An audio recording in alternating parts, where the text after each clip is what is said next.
Welcome back. The Nationhood and National Pride program progress review conference kicked off this morning in Swakopmund, and here's a look at what makes Namibians proud. What makes me a proud Namibian is basically our cultural diversities that we have in Namibia. We are such a small country with a small population, but then we have so many different tribes, and we come from all over Namibia, in different regions. I'm a Himber, so I'm very proud of that, and you will not find that in other countries. So yeah, that is a unique attribute. Namibia is a peaceful country. Even when tourists come, they know that they are going to a peaceful country. For me, I think the Namibian symbol that stands out is the Namibian flag because it symbolizes so many colors, and they speak a lot. I know white is for peace. The red on the flag, it symbolizes the blood that was shed for the country. And the blue color that symbolizes this. Well, those are some of the views Namibians had to say on how proud they are when we look at the national pride and nationhood. Now, the conference allows stakeholders to conduct a peer review on progress made in the implementation of the cabinet-approved 12 nationhood and national pride commitments allocated to various institutions and the alignment of their activities that speak to nation building and national pride.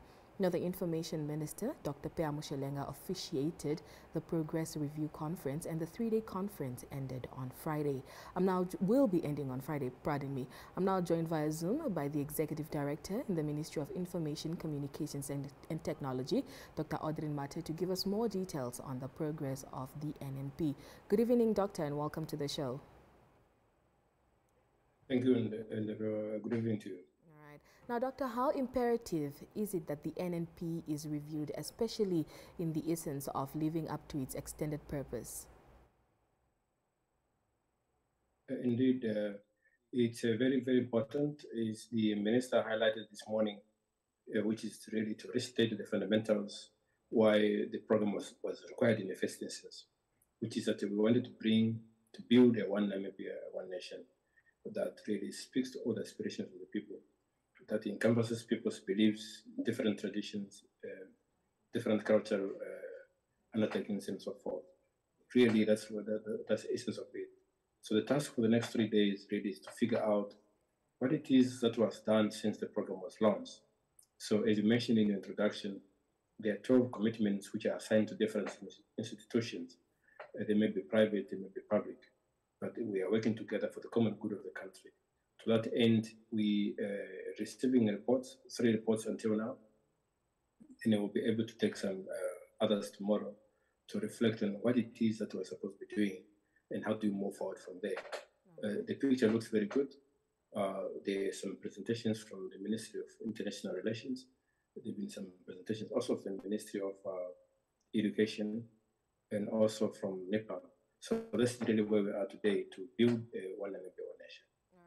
Now, there were several institutions that were tasked with the mandate of the NNP.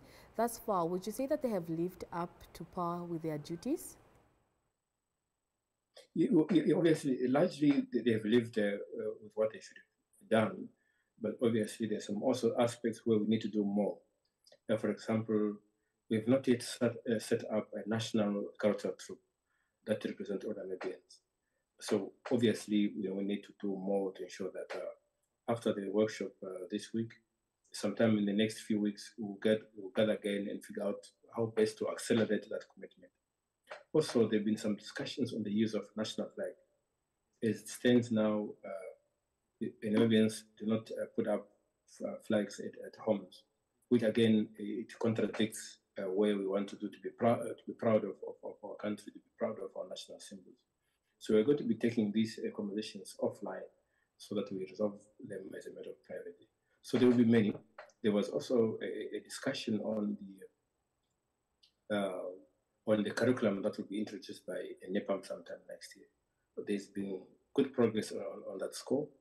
We were told that the curriculum will be completed, the materials will be completed by December, so that at any point in the new year, then that syllabus can then be launched. so that it's being made available for those that will require it. So that's how far we are largely. As I said, there are some areas where we're underperformed and we're aware for the reasons why that is. So we'll be course correcting as we go forward. All right. Now, Doctor, there are 12 commitments that are the pillar in committing the nation to taking ownership of the country's flair that's uniquely Namibian. Just briefly talk to us about why these commitments were made and how they have driven the objectives of the NNP this far.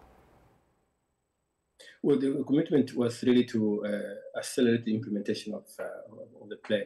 They actually result from the plan itself. So in other words, each 12 commitment is assigned to an institution, private or public. For example, I'll just give you an example now of the Ministry of Education. One of the commitments is to set up a national cultural troop. So the Ministry of Education is actually spearheading that commitment. So what that entailed was then to ensure that there is a national cultural troop that represents all Namibians, so that it's a national group or troop that will be performing at the national events that represent the mosaic of our country. So that way, each of us, irrespective of where we come from, will be able to measure ourselves in it. The other commitment that I spoke to was to ensure that I didn't speak about it, but what is in the contained in the book, in the strategy, is to ensure that the Minister of International Relations also ensure that our embassies and high commissions abroad, they then implement a committee to ensure that they host cultural activities for those who live in foreign countries that they are based in, as part of us building a united Namibia. So this is really part of it. The idea is to ensure that the Namibians build a united, one Namibia, one nation, that really speaks to us working together. We've seen these where countries are not united.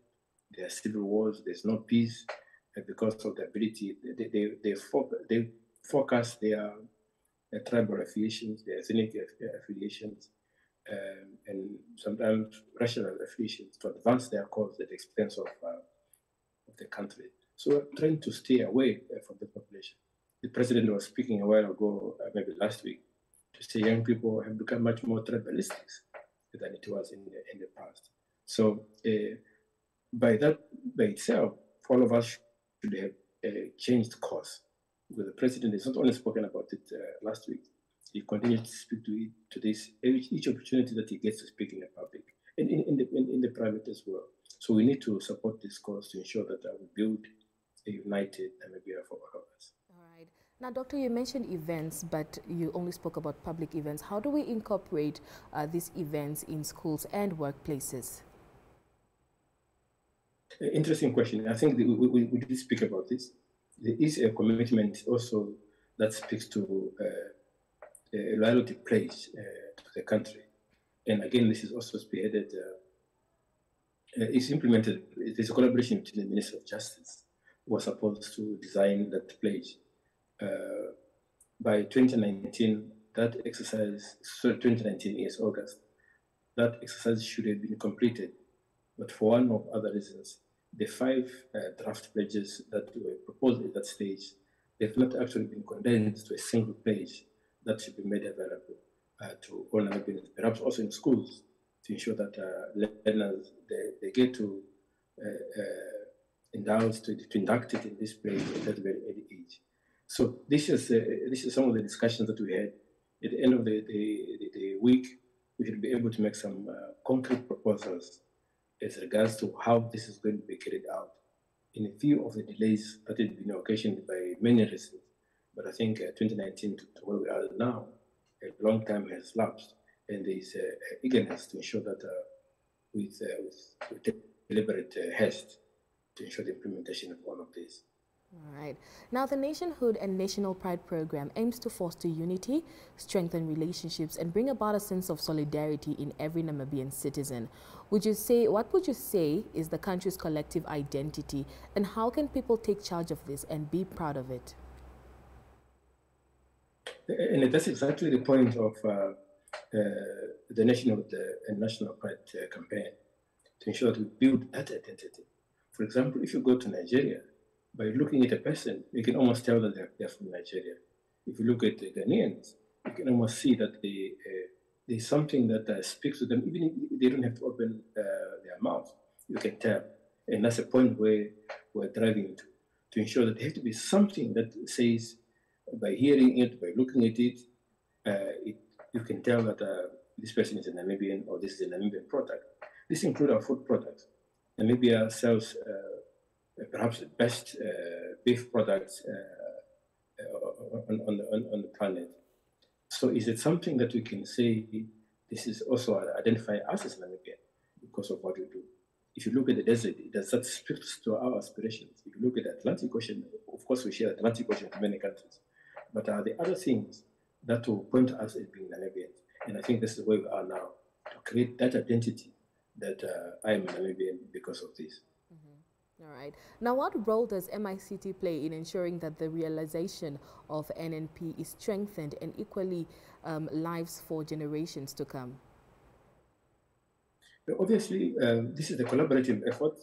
There are 12 commitments spearheaded by different institutions. The role then of the ministry is to play a coordinating role to ensure that there is public awareness of what it is that the government is doing with respect to championing the cause of nationhood and national pride. So we've been running various campaigns as we speak now. Since for the last 2 weeks, we've been running campaigns, maybe 3 weeks now, running campaigns in the regions. Yesterday, we were out in the region. Next week, we are tackling another region as well, until I think around the 11th of November. So we've been meeting with the different stakeholders, especially political leadership, but also to go into schools so that this is understood at that very early age. Sometimes it's not very helpful to preach to the choir, like some of us who already commented the need for why this campaign should prevail all over individual interests. But we need to take it to the individual young Namibians to ensure that they understand it. I told a story this morning about a foreign diplomat who is based in Namibia, whose child goes to school where national anthem is sung every day. When he came home, then he says, but Dad, I was singing that our country Namibia, but our country is Zimbabwe. So that speaks to how this can actually benefit among young people and how you can build a solid foundation at that very early age. And I think this is really what we hope to do. All right. Now, Doctor, what is the overall hope this peer review will bring about, especially in the igniting, the flame of the national pride? Indeed, the end goal is to ensure patriotism in ourselves, in our country, to build a loyalty to our state. I mean, for many people, this is our own country, and you can't have divided the loyalty that is Namibia in another country. So the end goal is to build a united Namibia where our differences, because of the language we speak, because of how we pronounce the words, because of how we look, because of how we dress, that must become secondary to the general interest of the state. The state must always come first. I shouldn't get a job because the person that is interviewing me is from my home region or speak the same language as me. It shouldn't matter that I'm from this church, therefore I can get a job. So those considerations must not supersede the interests of Namibia. What we are building is a united Namibia that will stand the test of time, that 150 years when we are no longer here, we will leave their country in safer hands to people who are genuinely in love with their country, or the loyal to their country, not an individual, but to the state generally. Because individuals will always come and go, but the state will always be there. All right. Now, Doctor, before we let you go, earlier on you mentioned that if you go to Nigeria, you'd literally just see that this person is Nigerian. That is how they identify. It won't be hard to identify them. But as Namibians, what can we do for us to be identified internationally? Well, to a large extent, Namibians can be identified. If you look at the way the Herero women dress, if you look at the Himbas, if you look at the Damara women, if you look at the Namas, it's almost, if you have a little bit of international exposure, if you look at our dress, you can tell that these are source of from Namibia. That's really what we hope to do. Also, we have to promote genre of music in that respect. Music that speaks to us than copying music, maybe piano, white or sokos or something else. What it is that you can see it's in Namibian music. Again, on the sport front, we've done very well at the early 90s. We're doing very well now. We did very well in the mid 90s again. So can we capitalize on the success of that? That when our athletes run or the box in the ring, there's always that identity that will be on their jersey. That's the Namibian flag. So we want to promote brand Namibia through that, because people will always get united behind sport, behind music. And I think because of the successes that we've enjoyed in the past, then let's invest more resources so that Namibia then is identified through excellence in sport, through excellence in education, in other spheres of life that will really cultivate a direction that we hope to be very grateful for ourselves. Doctor, thank you so much for joining us this evening, and we wish you all the best with the review conference. Thank you. Thank you so very much for actually giving us a platform. NBC is streaming this event live on their platform, but also on all, if not most government pages, MICT, GRN social pages. This event is being broadcast every day until Friday. So we encourage those who cannot be present to actually follow the proceedings on our social media. Once again, thank you. All right, most definitely. Thank you so much, Doctor. That was Dr. Audrin Mathe, who is the Executive Director in the Ministry of Information, Communications and Technology, talking to us about the Nationhood and National Pride Program Process Review Conference that is currently taking place in Swakopmund, and they're set to end on Friday. Don't go anywhere.